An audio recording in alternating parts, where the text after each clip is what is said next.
বাইরে শুধু অবস্থাটা দেখো, পুরো ঠিক বেরোবো মেয়েকে আনতে যাব সেই মুহূর্তে এত জোর বৃষ্টি নেমেছে, পুরো জামা কাপড় ভিজে গেছে। মেয়েকে স্কুলে দিয়ে বাড়ি এসেছিলাম, তো বাড়িতে এসে স্নান টান হয়ে গেছে আমার, ঠিক বেরোবো মেয়েকে আনতে যাচ্ছি, এত জোর মানে ধুমা বৃষ্টি যাকে বলে সেই নেক্সট লেভেল বৃষ্টি হচ্ছে, নেক্সট লেভেল বৃষ্টি হচ্ছে ভীষণ জোরে। আস্তে আস্তে পুরো এই দেখো জামা কাপড়ের কি অবস্থা, পুরো ভিজে গেছি। স্নান দুবার হলো আমার, একবার বাড়ি থেকে করেছি, বেরিয়ে আবারও স্নান হয়ে গেছে।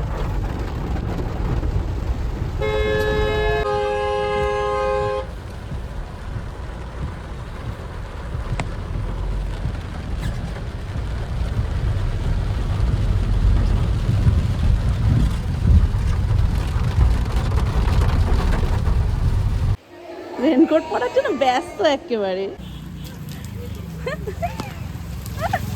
এটা মানুষের ইচ্ছে হয় বাবা, লোকে এবার গায়ে জল দিয়ে যাবে।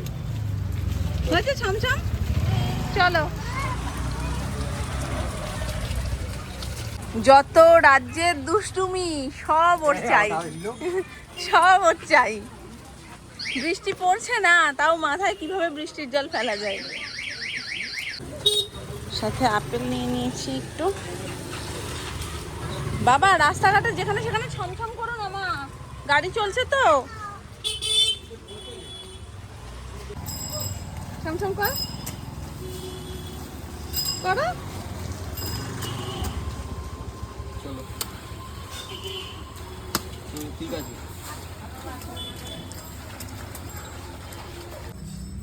এই দিক দিয়ে যা যা, এ দেখো ছমছম করছে, বেরিয়ে দেখো।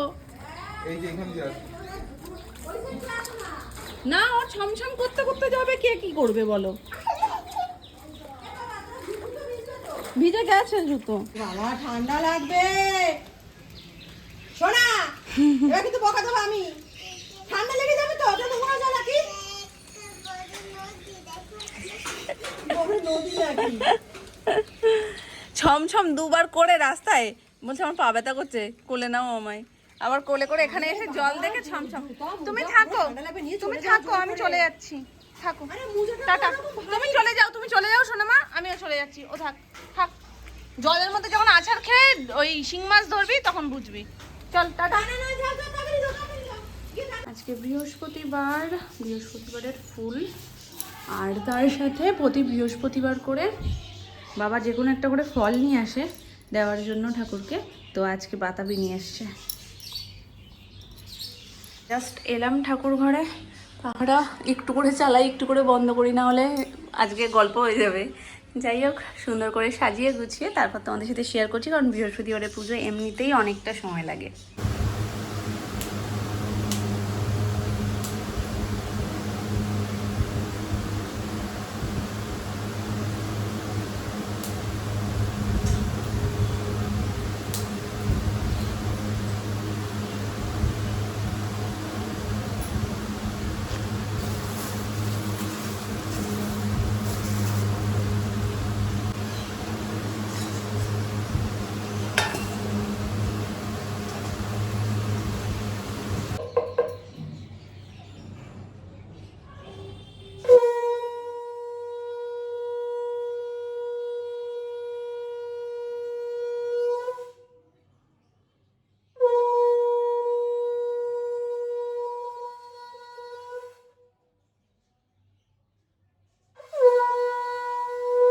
গোপলার হাতের গোলাপ ফুলটা দেখো, শুধু গোলাপ ফুলটা এত মিষ্টি কালারটা, সাদা আর পিঙ্ক দিয়ে।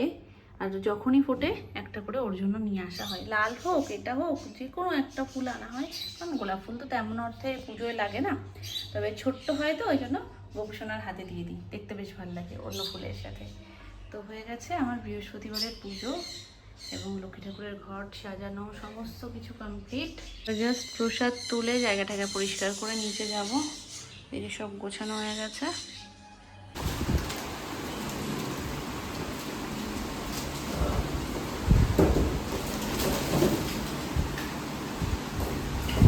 দাও সব কটা লাইট, ওই লাইটগুলো দাও।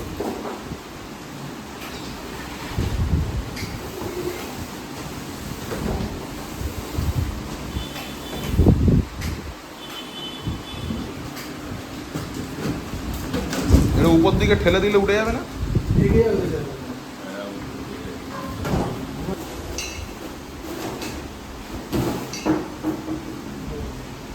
সেইটা কি তোমরাই এনে দেবে বললে? আমরা আমাদের স্যামসাং থেকে তো হয় না স্যার। এবারে আপনি যদি মনে করেন যে আপনি নেবেন সেটা সেক্ষেত্রে আপনি অনলাইনে অর্ডার করে রাখবেন স্যার। এবারে আপনি সেক্ষেত্রে অনলাইনে অর্ডার করতেই পারেন, যদি মনে করেন যে আপনি লাগবে। এবারে আপনার ব্যাপার স্যার। আর আমাদের মানে যে বলে দেবো যে আমি এনে দেবো এরকম প্রবলেম হবে। এটা পুরো আলমারি রে। এরকম রাখবেন তাই স্যার? এরকম রাখলেই ভালো লাগবে আপনার এখানে। ওয়াশিং মেশিনের জন্য করে দিয়েছিলাম।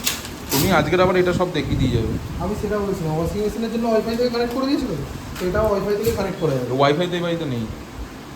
ফোনের হটস্পট দিয়ে কানেক্ট করে এটা করেছিল তো সেটাই আমি করে দেবো, কারণ আমাদের সিস্টেমটা ফার্স্ট অ্যাডজাস্ট করতেই হবে, তারপরে আমি যেটা করে দেবো। কত বড় গো। তাহলে একটু সাবধানে বুঝতে হবে। হ্যাঁ, ওটা তো নিচে কিছুই এখন ইয়ে নেই। আর মালটা তুলবে কে? যদি ওটা আমরা তোমাদের কাছে দিই, তোমরাই তুলে দেবে ওটার উপর? হ্যাঁ, আমরা তখন আমাকে নিলে আমি তো আর একা আসবো না, সঙ্গে ওকেই নিয়ে আসবো, সুবি গাছগিরি নিয়ে আসবো। কারণ ও এই টিম বলে কাজ করে, অবভিয়াসলি ও আমি এলে কী হবে, আমি ধরুন আমি তো আর থাকবো না সব সময়, ও এদিকে যে একটু কাজ করে তাহলে ওকে বললে ও যদি কিছু প্রবলেম হয় সঙ্গে সঙ্গে কিন্তু হবে না। এটা বলবে না। ওই দুটো খুলে দেবে? ঠিক আছে, লাগিয়ে না বিচ্ছিন্ন ব্যাপার, সামনে আমার লুকটা অন্য হয়ে যাবে।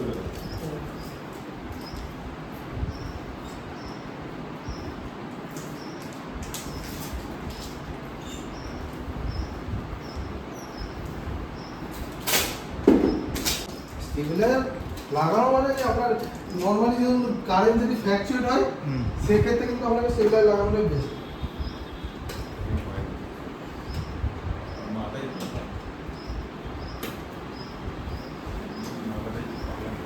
কি স্যার?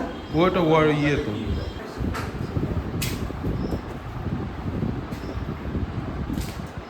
এখানে একটা কি অপশন আছে তোমার এই দরজাটা খুলবে?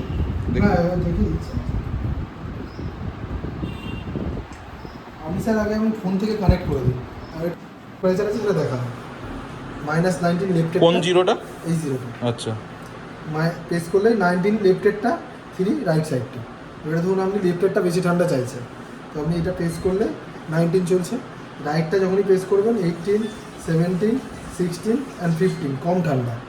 আবার লেফটেডটা যখন অ্যারোটা প্রেস করবেন, এই যে 19-এর পরে মানে -19 চলছে ওটা। -1। তো আপনার ধরুন 20, 21 অ্যান্ড 22 অ্যান্ড 23 বেশি ঠান্ডা। তো আবার প্রেস করলে এটা ম্যাক্সিমাম, মানে পাওয়ারফুল হয়ে যাচ্ছে।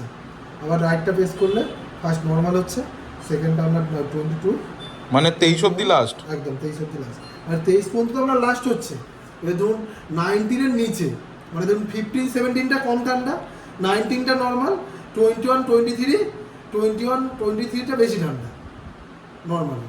এবার 23 পরে আপনি আরেকবার যখন প্রেস করবেন তখন পাওয়ার খুলে চলে যাবে, মানে 23তে আমরা ফাস্ট কুলিং করবেন অ্যারোটা যখনই প্রেস করবেন। এটা লেফটেরটার জন্য গেল।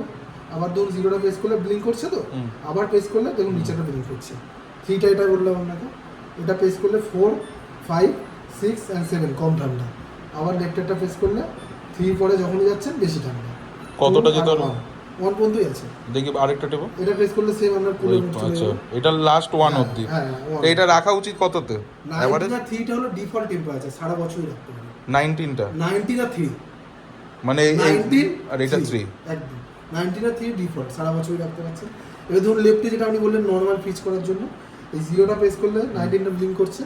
রাইটটা প্রেস করলে এই যে আমরা 17, 16 আর 15 আসছে, এরপরে যখনই প্রেস করবেন 3তে চলে যাবে, মানে নরমাল ফ্রিজ হয়ে নরমাল ফ্রিজ হয়ে গেল।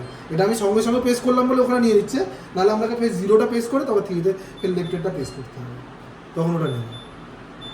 বুঝতে পারলেন না? আরেকবার ফের বলুন। এইটা কি হচ্ছে? এটা ডোর অ্যালার্ম হচ্ছে স্যার। ডোরটা যে 3 মিনিটের বেশি ওপেন আছে, তো তার জন্য ডোর অ্যালার্ম হচ্ছে। মানে ফার্স্ট আপনি জিরোটা প্রেস করলে যেটা আচ্ছা, এখন এইটা কি দেখাচ্ছে? এসি চললে রুম টেম্পারেচার দেখা যাবে, তো সেই টেম্পারেচার এটা দেখাচ্ছে। মানে এর ভেতরে এখন এই টেম্পারেচার। এইটা যখন অরিজিনালটা নিয়ে নেবে তখন ওইখানে ওইটাই। এটা আস্তে আস্তে তো কমতে থাকবে আমরা। আচ্ছা, এগুলো দুটোই প্লাস আছে আমরা। মানে যেটাই করব জিরো টিপে তারপর করব, তাই তো? জিরো টিপে প্রেস করবেন।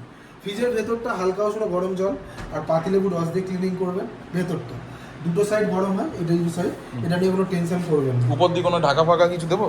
ঢাকা যদি দেওয়ার হয় নিচে না নামে ওপরের পজিশনটা শুধু দিয়ে দেবেন, মানে এইগুলো ঢাকা না জানো? একদম, মানে ধরুন এই পজিশন পর্যন্ত থাকবে না, আচ্ছা বা এতটার মতো থাকলেও অসুবিধা নেই, কারণ এই হিটিংগুলো হয় তো প্রপার, যদি আমরা হিট না অ্যাবজর্ব করে বেরোতে পারে তখন সমস্যা হবে। তো সেক্ষেত্রে করতে পারেন। আর বাইরেটা আপনি এই দুটো সাইড আপনি বুঝতেই পারেন, আর এটাতে আপনি কলিংতে বুঝতেই পারেন, কারণ যেহেতু ডোর আপনার গ্লাস আছে। আর এখন চালিয়ে দিলাম স্যার 4 ঘন্টা চলুন, তারপরে জিনিসপত্র দেখা হবে।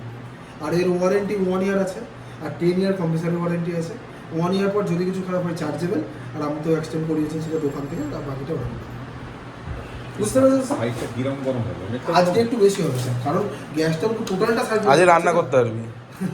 ওরকম ব্যাপার না, মানে ধরুন নর্মালি একটা হাত দিলে একটা ফিল ব্যাপার থাকে না, সেটা একটু বেশি মনে হবে। অন্য দিনে একটু গরম হবে, কারণ গরম না হলে কিন্তু স্যার সমস্যা, গরম হলে কিন্তু কোনো সমস্যা নেই। তো অন্য দিনে একটু কম হবে, আজকে একটু কম বেশি হবে। আচ্ছা আমি একবার দেখি।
ডান ডিমের ঝোল,